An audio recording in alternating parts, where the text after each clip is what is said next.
Kutcher was caught lying at his ex-girlfriend's murder trial. Did you know Ashton Kutcher had no idea he was about to walk into a crime scene on February 21st, 2001?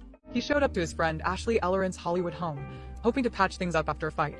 He claimed to have knocked on a door, but he got no answer, so he peered through the window to see if anyone was home. And apparently, all he saw was an empty house with wine stains all over the floor. Not thinking much of it, he left. Or so he says. Kutcher acts like Elleran was just a first date when they were dating for a month with her. The night she was killed, Ashton Kutcher went to pick her up for a date, finding the lights were on in the house, but she wasn't answering the door or her phone. Kutcher had no idea she was already dead when he knocked on the door. Now he's being accused of being responsible for a murder. In the 2000s, Ashton Kutcher briefly dated Ashley Elleran, who was found murdered at the age of 22. And Kutcher was the last person to see her alive before her body was discovered the next day. Kutcher claimed he didn't know she was killed and instead looked through the window to see red stuff on her carpet and thought it was just a wine. Ashton Kutcher walked into the house that night, saw Ashley Elleran dead on the floor, blood everywhere, walked out, sat in his car for an hour, freaked out, calling his team on what to do. So Ashton knew these red wine stains were actually blood the whole time.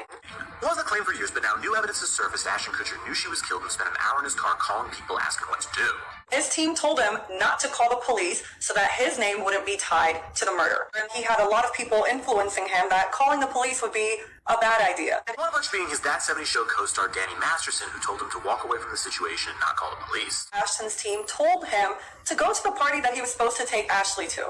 Jane Doe 3 in the Danny Masterson trial, publicly known as Chrissy Carnell-Bixler, went public with the information that she was sitting next to Danny Masterson in their car, and Ashton was on speakerphone, when he called Danny Masterson after having already spent an hour on the phone with Ashton, after Ashton had already spent an hour on the phone with his own manager, trying to decide whether he should call the police about having just found the dead body of the girl he was about to go out on a date with her. Police later investigated and saw that it would have been actually impossible to see any stains through that dark window.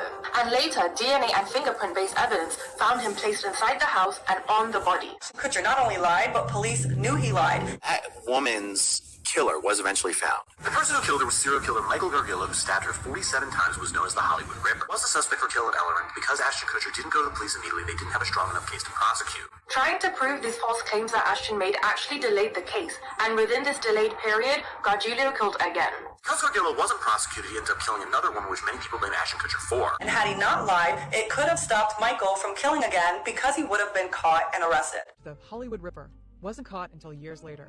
DNA tied him to multiple murders, including Ashley's. A year after the crime, Kutcher had to testify in court against him. Ashton's statements to the police and Ashton's statements on the stand were lies.